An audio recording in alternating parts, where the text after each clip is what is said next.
નમસ્કાર મિત્રો, હું વેદાંત પટેલ અને આપ સૌનું ફરી એકવાર સ્વાગત કરું છું આપણા Tally prime complete course in ગુજરાતીમાં. તો પાછલા લેક્ચરમાં આપણે સેલ્સ ઓર્ડર વાઉચર વિશે સંપૂર્ણ વિગતે શીખ્યા હતા. હવે આજના લેક્ચરમાં આપણે જોબ વર્ક ઇન ઓર્ડર વિશે સંપૂર્ણ પ્રેક્ટિકલ સાથે શીખવાના છીએ કે જોબ વર્ક શું છે, જોબ વર્ક ઇન ઓર્ડર શું છે, તેનો ઉપયોગ ક્યારે થાય છે, એનું કમ્પ્લીટ એક્ઝામ્પલ અને એનું કમ્પ્લીટ પ્રેક્ટિકલ સાથે શીખવાના છીએ. તો ચાલો મિત્રો આજનો વિડીયો આપણે શરૂ કરીએ. તો મિત્રો તમે જેમ જોઈ શકો છો આપણું ટેલિગ્રામ ઓપન થઈ ગયું છે. તો સૌપ્રથમ એ સમજીએ કે જોબ વર્ક શું છે. તો જોબ વર્ક એટલે બીજી વ્યક્તિ અથવા કંપનીનો માલ લઈ તેના પર કામ કરવું. યાદ રાખજો અહીં માલ પણ આપનો નથી, કસ્ટમર પોતાનું મટીરિયલ આપે છે, આપણે માત્ર એને સર્વિસ આપીએ છીએ. એટલે કે હું તમને સમજાવું કે કોઈ વ્યક્તિએ તમને કાપડ આપ્યું કે કોઈ કસ્ટમરે કાપડ આપ્યું, આપણે એને સ્ટિચિંગ જ કરી આપીએ છીએ. એટલે એ જે રો મટીરિયલ હતું, જે કાપડ હતું, એ આપણું નહોતું, એ કસ્ટમર પોતાનું લાવે છે, આપણે માત્ર એને સર્વિસ આપીએ છીએ. હવે જોબ વર્ક ઇન ઓર્ડર એટલે શું? તો કસ્ટમર તરફથી જોબ વર્ક માટેનો આપણને ઓર્ડર મળ્યો, હજુ મટીરિયલ પણ આવ્યું નથી અને કામ પણ શરૂ થયું નથી, આપણને ખાલી માત્ર ઓર્ડર મળ્યો છે. તો આ ઓર્ડરને રેકોર્ડ કરવા માટે આપણે job work in order voucher વાપરીએ છીએ. હવે હું તમને એક એક્ઝામ્પલ સાથે સમજાવું. તો માનો કે તમારી કોઈ ફર્નિચરની ફેક્ટરી છે.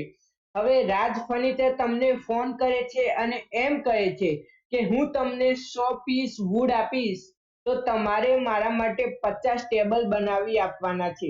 એટલે હજુ વુડ આવ્યા નથી, માત્ર એનો ઓર્ડર મળ્યો છે, એટલે આપણે જોબ વર્ક ઇન ઓર્ડર બનાવીએ છીએ. હવે જોબ વર્કની પ્રોસેસ શું છે એ હું તમને સમજાવું. તો સૌપ્રથમ જોબ વર્ક ઇન ઓર્ડર આવે, એના પછી મટીરિયલ ઇન થાય, પછી મેન્યુફેક્ચરિંગ થાય, પછી મટીરિયલ આઉટ થાય અને પછી આપણું જોબ કમ્પ્લીટ થાય. એટલે આ સંપૂર્ણ પ્રક્રિયાને આપણે જોબ વર્ક સાયકલ કહીએ છીએ. હવે પ્રેક્ટિકલ માટે આપણે સૌપ્રથમ રાજ ફર્નિચરને ક્રિએટ કરવું પડશે, આઇટમમાં વુડ અને ફિનિશ્ડ પ્રોડક્ટ્સ માટે ટેબલને ક્રિએટ કરવું પડશે. તો મિત્રો આના પહેલાના ઘણા લેક્ચરમાં મેં તમને વુડ કઈ રીતે ક્રિએટ કરવાનો છે અને ટેબલ કઈ રીતે ક્રિએટ કરવાનો છે એ બધું જ સમજાવેલું છે. તો તમે આના પહેલાના વિડીયો જોશો તો આજના લેક્ચરમાં તમને ખબર પડશે. તો આજનું આપણે પ્રેક્ટિકલ શરૂ કરીએ. તો સૌપ્રથમ આપણે વાઉચરમાં જઈએ. તો આપણે સૌપ્રથમ વાઉચરને ઓપન કરી લઈએ. વાઉચરને ઓપન કર્યા પછી આપણે F10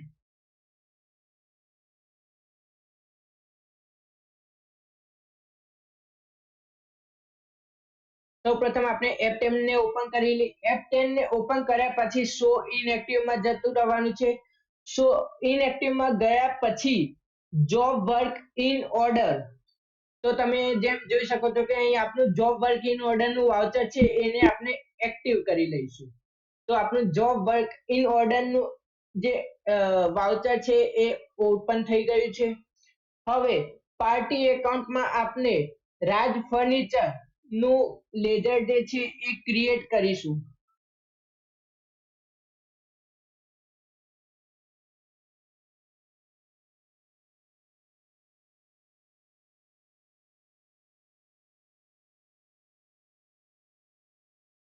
તો સૌપ્રથમ આપણે ક્રિએટમાં જતા રહીશું. હવે અહીં લખી દઈશું કે રાજ ફર્નિચર.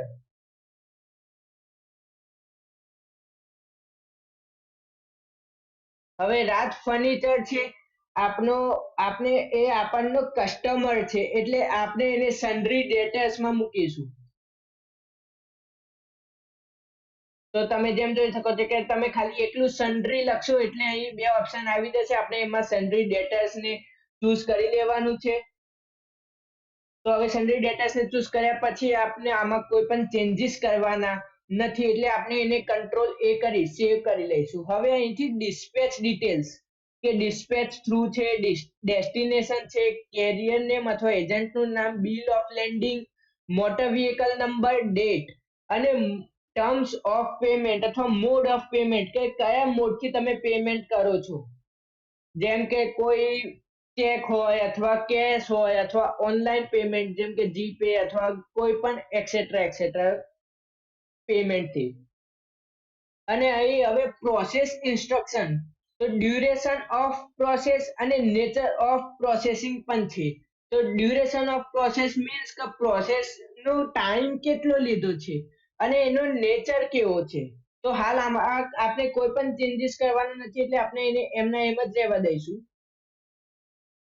હવે અહીં તમે પાર્ટી ડિટેલ્સ જોઈ શકો છો, જેમ કે બાયર નું નામ, એનું મેલિંગ નેમ, એનું એડ્રેસ, એનું state, country, GST registration type અને જીએસટી આઈએન નંબર.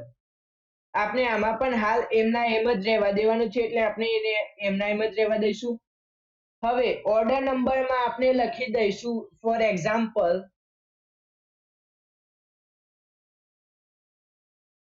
તો ઓર્ડર નંબરમાં આપણે લખી દઈએ JW001. તો આપણે ઓર્ડર નંબરમાં JW001 લઈ લીધો છે. હવે નંબર ઓફ આઇટમમાં આપણે સિલેક્ટ કરી લઈશું વુડ. તો અહીં આપણે નંબર ઓફ આઇટમમાં સિલેક્ટ કરી લઈશું વુડ. તો આપણે સિલેક્ટ, તમે વુડ અહીં જોઈ શકો છો, આપણે વુડને સિલેક્ટ કરી લઈએ.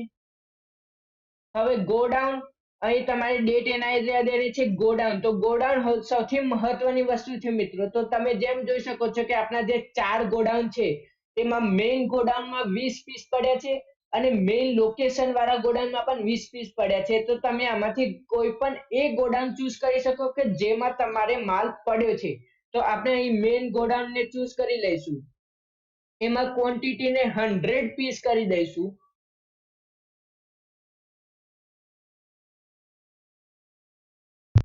હવે તમને ખબર જ છે કે અહીં નેગેટિવ સ્ટોક કેમ આવ્યો, કારણ કે આપણા ગોડાઉનમાં 20 પીસ જ હતા એટલે અહીં નેગેટિવ સ્ટોક આવ્યો.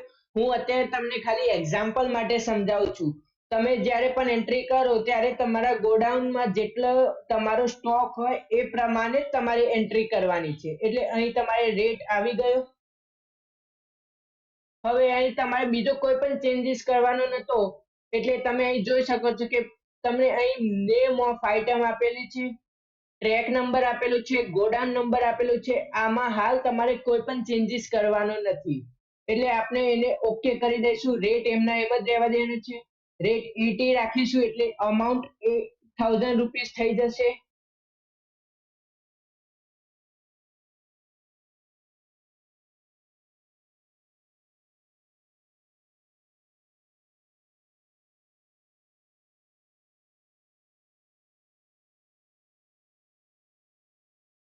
હવે અહીં આપણે બીજું ક્વોન્ટિટી ચૂઝ કરી દેવાની છે ટેબલ. તો અહીં ટેબલને ચૂઝ કરી લઈશું.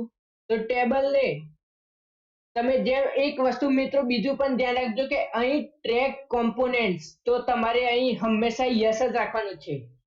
પછી તમારે અહીં ડેટ એનઆઈ રહ્યા દેવાની છે, ગોડાઉન એનઆઈ રહ્યા દેવાનું છે. ગોડાઉનમાં આપણે હવે અહીંયા મેઇન લોકેશન લઈ લઈશું. ક્વોન્ટિટીમાં 50 પીસ લઈ લઈશું. અહીં તમને નેગેટિવ સ્ટોક બતાવશે. મેં તમને એનું કારણ જણાવી દીધું કે એમાં નેગેટિવ સ્ટોક કેમ બતાવે છે. અને હવે તમને અહીં fill component using means component allocation for, અહીં તમારે નેમ ઓફ આઇટમ લખી દેવાની છે, એનું ટ્રેક નંબર લખી દેવાનો છે, ગોડાઉન લખી દેવાની છે, ક્વોન્ટિટી એકચ્યુઅલ ક્વોન્ટિટી અને એસ પર BOM, પછી એનું રેટ અને એની અમાઉન્ટ લખી દેવાની છે. તો અહીં તમે ટેબલને ચૂઝ કરી લેજો. અહીં ટેબલને ચૂઝ કર્યા પછી અહીં તમને પૂછશે કે ટ્રેકિંગમાં શું છે. તો તમારે એમાં બે ઓપ્શન આપશે કે પેન્ડિંગ ટુ ઇશ્યુ અથવા પેન્ડિંગ ટુ રિઝર્વ. તો હજુ આપણને વુડ પણ મળ્યું નથી એટલે આપણે એમાં પેન્ડિંગ ટુ ઇશ્યુ કરી દેવાનું છે. હવે ડેટમાં કોઈ પણ ચેન્જીસ કરવાનો નથી. અહીં આપણે ગોડાઉનમાં મેઇન લોકેશનને ચૂઝ કરી લઈશું. ક્વોન્ટિટી એકચ્યુઅલ 15 રૂપી તમારે જે છે એ કરી દેવાની છે. રેટ આપનું જે હતું 80 રૂપીસ એ કરી લઈશું એટલે તમારે 4000 રૂપીસ થઈ જશે. અહીં બીજું કોઈ ચેન્જીસ કરવાનો નથી એટલે એન્ડ ઓફ લિસ્ટ કરી લઈશું. અહીં રેટ તમારે 80 કરી લેવાનો છે એટલે 4000 રૂપિયા અમાઉન્ટ જે છે એ ઓટોમેટિકલી તમને ટેલી આપી દેશે. હવે અહીં આપણા જે end of table end of list કરી દેવાનો છે. અહીં તમને જેમ કે 150 પીસ જોઈ શકો છો અને ટોટલ અમાઉન્ટ 12,000 રૂપિયા જોઈ શકો છો. હવે તમારે નરેશન લખવાનું છે. તો હવે નરેશનમાં આપણે લખી દઈશું કે job work order received from manufacturing tables.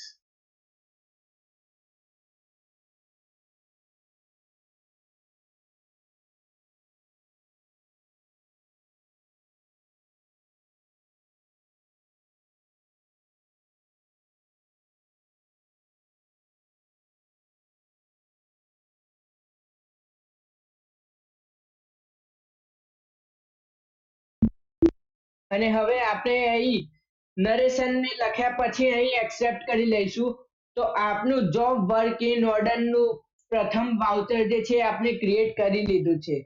તો હવે આપણે એ સમજીએ કે એન્ટ્રી પછી શું થયું. તો શું આપણો સ્ટોક વધ્યો? તો ના. શું આપણને મટીરિયલ આવ્યું? ના. શું આપણે અકાઉન્ટિંગ પર કોઈ એન્ટ્રી થઈ? તો એનું પણ છે ના. કેમ?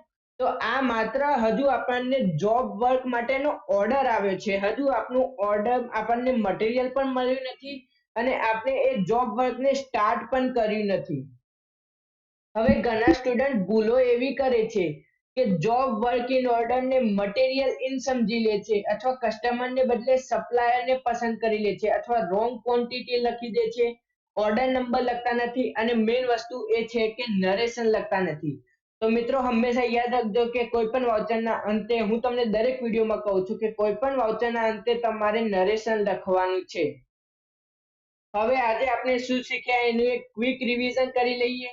તો આપણે આજે જોબ વર્ક શું છે, જોબ વર્ક ઇન ઓર્ડર શું છે, તેનો ઉપયોગ ક્યાં થાય છે, તેનું એક્ઝામ્પલ મેં તમને સમજાવ્યું, એનું એક પ્રેક્ટિકલ એક્ઝામ્પલ પણ સમજાવ્યું.